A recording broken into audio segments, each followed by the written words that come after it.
예, 우리 김용빈 총장님. 네. 예, 이 자리에서 뵙게 되니 신선하네요. 그런데 이번에 부정선거 음모론 관련해 가지고 굉장히 많은 유튜브 영상 같은 것이 퍼지고 있는데 선관위는 그 내용 일체를 우선 부인하는 것이죠.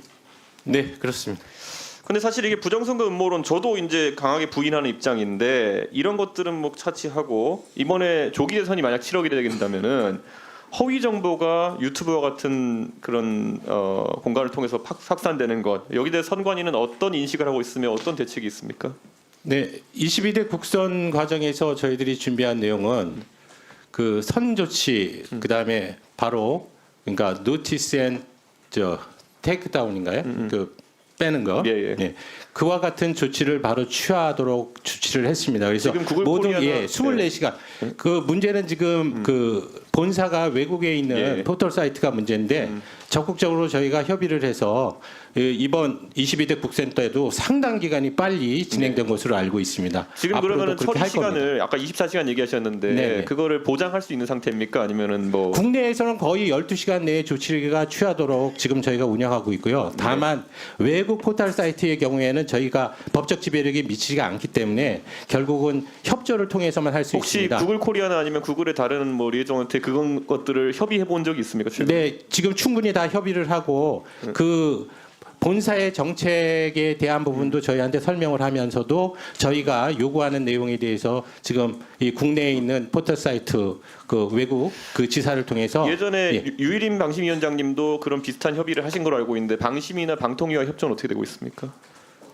직접적인 협의 채널은 없지만 그래도 같이 공유를 해가면서 저희 입장에서 잘 안 되는 부분은 협조를 저는 구하고 해외 있습니다. 그런 어떤 기업 같은 경우에는 대한민국에서 여러 가지 이제 기관 주체들이 막 비슷한 사람을 연락하게 되면은 혼란스러울 수 있기 때문에 선거를 네네. 앞두고 지금 여기 방통위원장도 계시지만은 방통위 방심위원들과 함께 뭐 태스크포스를 차린다든지 이런 생각을 해보신 적 없습니까?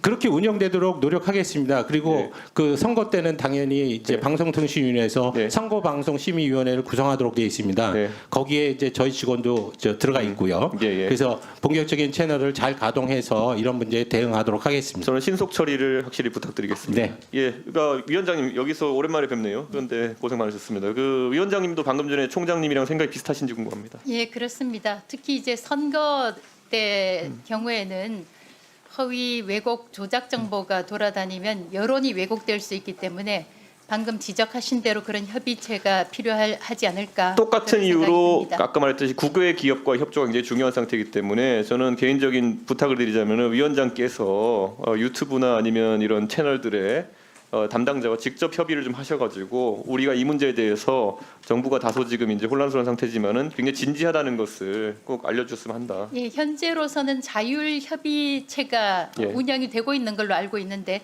선거 때는 특히 더 신경을 쓰도록 하겠습니다. 예. 그리고 강도현 차관님 그 AI 관련해 가지고 최근에 한국신문협회에서 AI 학습을 위한 뉴스 콘텐츠를 무단으로 사용했다고 빅테크들을 공정히 제소한 건 알고 계십니까? 네, 이 사안은 굉장히 우리 AI 산업 그 연구하시는 분들과 또 사업을 하시는 분들에게 중요한 지점일 것 같거든요. 우리가 보통 특허 같은 경우에도 일반 특허, 표준 특허 나눠가지고 피해갈 수 없는 특허 같은 경우에는 공정이용 단가를 이제 책정하지 않습니까? 네 그렇습니다. 그러면 이런 어떤 뉴스 콘텐츠라든지 다소 공공성이 있는 콘텐츠들 같은 경우는 어떻게 우리가 바라봐야 될지 혹시 지금 과기부 입장 있습니까? 일단 저작권 문제 가이드라인과 내용들은 문체부에서 여러 가지 일정들을 잡아서 진행을 하고 있는데 네. 저희 입장에서 보면 AI법을 통과시키는 정신과 내용에 맞추어서 혁신도 굉장히 중요하다는 입장으로 그 의견들을 드리려고 그럽니다. 그러니까 이게 되게 특이한 것이 지금 위키피디아나 이런 것도 보면은 뉴스 링크나 이런 걸 달아가지고 사실상 본인의 컨텐츠를 만들 수 있는데 위키피디아나 나무 위키에다가 예를 들어서 어떤 저작권료를 요구한다는 얘기는 듣지 못했거든요. 과거 저작권법이 현재 가지고 있는 역할과 내용이 과연 새로운 기술과 내용 그리고 새로운 트렌드에 맞느냐 부분은 근본적으로 검토를 해봐야 될 것 같고 구체적으로 그 뉴스나 일반적으로 공개된 자료의 스크롤링을 통해서 학습을 하는 부분의 저작권 여부, 어떻게 판단해야 될 여부, 그리고 대가성을 인정할 것이냐 여부, 그러면 대가성이 인정되면 어떻게 지불할 것이냐 여부 등에 대해서 종합적으로 문체부에서 가이드라인을 만들어서 진행을 하는데 거기에 대한 저희의 입장과 내용들도 문체부랑 같이 협의해서 논의하겠다는 말씀을 드리겠습니다. 저는 기본적으로 연구나 아니면 그 사업화에 대해 가지고 공정 이용 단가를 책정하고 완전히 그 샌드박스를 쳐가지고 이걸 허용하지 않는 한 AI 연구하는 사람이 뭐 좀 이렇게 해서 긁었더니만은 바로 무슨 뭐 신문협회에서 고소가 들어온다. 그래버리면 사실 연구할 의지 자체를 상실하는 거거든요. 그렇습니다. 저는 그래서 아예 이런 걸 샌드박스를 치는 방안으로 이렇게 과기부에서 의견 좀 냈으면 좋겠다 그런 생각입니다. 기존 존재하는 저작권법이라는 게 있긴 하지만은 저는 그 틀 안에서는 지금 해외 기업들과 우리가 경쟁하기 어려운 상황이다 이렇게 판단합니다. 예, 그것을 준비해서 보고 드리겠습니다. 그리고 지금 아까도 이제 K 엔비디아 얘기 나오긴 했지만은 뭐 AI에 관해서 여러 가지 백과쟁명식 아이디어가 나오는 건 저는 긍정적으로 봅니다. 그런데 이 K 엔비디아라는 것이 고위험 벤처 투자를 사실상 국가에서 진행하겠다라는 취지로 들려서 저는 다소 우려가 있어서 계속 지적하고 있는 것인데 아까 차관님도 TSMC 사례를 얘기했지만 TSMC는 5년 만에 실제로 민영화가 됐죠. 예, 현재는 6% 정도 정부 지분 갖고 있는 걸로 알고 있습니다. 지금 삼성전자도 한 7, 8% 정도의 지분을 우리나라의 국민연금이나 이런 공적 기관들이 보유하고 있는데 그렇게 보면 TSMC랑 크게 차이가 나지 않는 상황이고 30% 정도의 지분을 확보하는 방법은 사실 요원하거든요. 그래서 저는 그 부분에 대한 지적을 했던 것인데 아까 우리 박정훈 의원님 답변하는 과정에서 국민들이 잘못 오해할 부분이 있을까 봐 이렇게 지적을 드렸고요. 저는 그리고 또 한 가지 궁금한 게 데이터 신탁 제도나 데이터 협동조합 같은 얘기가 나오고 있거든요. 사실 이런 걸 통해 가지고 학습용 데이터를 큰 풀에서 관리하고 그것을 연구자들에게나 아니면 기업에게 제공하는 얘기가 나오고 있는데 이런 것들은 어떻게 생각하십니까? 뭐 데이터 뱅크 같이 이렇게 네. 이런 의미가 여러 가지가 있었습니다. 아까 이용규 의원님 질의에 주셨던 내용에서 전체적인 예산의 감축 문제들도 좀 지적이 있었는데 이 데이터 정책만큼은 사실 맥락이 좀 있었습니다. 디지털 뉴딜 작업을 직접 제가 지휘를 했던 사업이었고 굉장한 예산들이 투입되면서 22년 11월부터 생성형 AI라는 새로운 판도가 변화가 있었기 때문에 여러 가지 변화를 좀 가져왔었습니다. 데이터의 공용성이나 개방성에 대한 문제, 공적인 문제하고 사적인 활용 문제들을 좀 구분해 나가면서 정책적 변화들도 가져가야 된다 생각하고 그런 점에서 과거의 데이터 플랫폼처럼 공용 플랫폼을 만드는 것보다는 주신 말씀처럼 여러 가지 데이터의 뱅크, 데이터의 은행 같이 이러한 부분으로 변화가 있으면 좋겠는데 그것이 정부가 해야 될 것인지 아니면 민간 영역이 활성화돼야 될 것인지를 좀 심각하게 같이 살펴봐야 될 문제가 아닌가 이렇게 생각하고 있습니다. 이 정치권 GPU 얘기만 나와가지고 안타까운 게 GPU는 연구고 데이터는 사업화입니다. 그러니까 데이터 쪽에 있어서 굉장히 신경 써주셔서 근데 여러 가지 방식과 패러다임 변화에 맞추도록 노력하겠습니다. 자, 그러면 지금부터 잠시만 주목해 주시기 바랍니다. 제가 구독자분들을 위해서 선물 하나를 준비했는데요. 제가 항상 여러분들께 드리는 말씀이 있습니다. 뉴스만 평소에 잘 챙겨보셔도 돈이 되고 돈을 벌 수 있다라고 말씀을 드렸는데요. 여러분들은 여기 보시는 삼성전자 뉴스를 보고 어떤 생각이 드세요? 아니면 정치인들의 뉴스, 날씨 뉴스를 보고는 어떤 생각이 드시나요? 그냥 뉴스만 보고 끝내는지 아니면 이 뉴스를 어떻게 이용할 수 있는지 이 부분을 고민하고 계시는지를 되물어보고 싶습니다.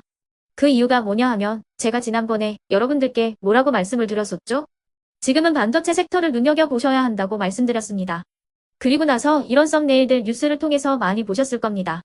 반도체 내용이 이슈가 됐을 때 부자들은 어떻게 생각한다? 반도체 관련주들은 뭐가 있는지, 어떤 종목이 가장 좋은지, 어디에 투자해야 돈이 몰리는지 자연스럽게 생각한다고 제가 말씀을 드렸죠. 그 이유가 뭐냐 하면 부자들이 봤을 때는 이슈가 곧 돈으로 이어지고 그 이슈가 나에게 돈을 벌어준다는 경험적 확신이 있기 때문에 부자들은 항상 이런 사회적 이슈를 관심 있게 챙겨본다고 제가 말씀을 드렸습니다. 이번에도 마찬가지인데요. 제가 지난번에 시청자분들과 함께하는 주식으로 수익 내기 이벤트를 진행했었죠. 당연히 100% 무료로 진행을 했었고요. 여기 보시면 아시겠지만 제가 지난번에도 구독이라고 보내주신 모든 시청자분들께 반도체 관련주 중에 가장 크게 급등할 딱 한 종목, 많은 종목도 아니라 한미반도체 한 종목을 여러분들께 추천드렸어요.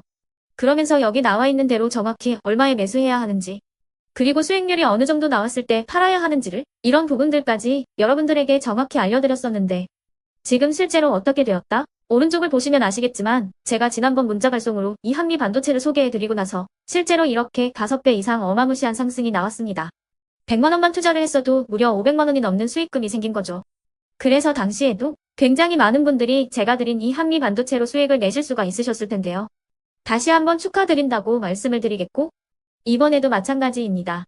앞으로도 2024년, 2025년 계속해서 기대해볼 섹터는 AI입니다. 그 중에서도 AI 반도체는 그 누구도 부정할 수 없는 미래 성장 산업입니다. 그러면 우리가 어떻게 생각해 볼 수 있을까요?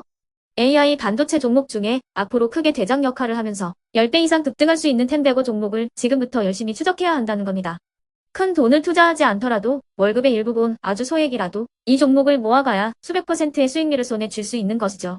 지금 여러분이 보고 계시는 이 유튜브 또한 AI 반도체와 아주 밀접한 연관이 있고 반도체야말로 대한민국의 핵심 산업으로 앞으로 더더욱 시장은 성장할 수밖에 없습니다. 그렇기 때문에 제가 이번에도 뭘 보내드리고 있냐면 지난번과 똑같이 구독이라는 문자를 보내주시면 제가 AI 반도체 관련주 중에 앞으로 대장주 역할을 하면서 주가가 가장 크게 급등할 한 종목을 여러분들께 문자 발송으로 종목명과 사고 파는 시점을 모두 알려드릴 건데요. 그 문자를 받고 여러분들이 주식으로 돈 버는 연습을 한번 해보셨으면 좋겠고요. 혹시라도 나는 주식을 하지 않는다 하시는 분들은 주변에 주식하시는 지인분들에게 말씀을 해주셔도 되고요. 아니면 연세가 있으셔서 투자가 어렵다 하시는 분들은 이 종목을 자녀분들에게 한번 사봐라. 이걸로 한번 수익을 내봐라. 이렇게 조언을 해주실 수도 있는 거겠죠. 그래서 지금 이 영상을 보시는 시청자분들 중에 나도 이번 종목이 좀 궁금하다 하시는 분들은요. 누구나 상관없이 그리고 어느 시간대나 상관없이 부담 없이 010-2514-5930번으로 구독이라는 문자 보내주시면 제가 이번에도 똑같이 무료 추천 급등주 문자를 보내드리겠습니다. 이해되시겠죠? 제 번호 010-2514-5930번으로 구독이라는 문자 보내주시면 여러분들이 직접 이슈를 통해서 돈 버는 연습을 해보실 수가 있는 거고 제가 돈을 받는 것도 아니고 투자를 대신해 드리는 것도 아니기 때문에 부담 없이 신청해 주시면 되는 겁니다. 그리고 수익이 나면 저는 다른 것은 하나도 바라지 않습니다. 제 채널에 구독, 좋아요 한 번씩만 눌러주시라 이렇게 다시 한번 말씀을 드리겠습니다.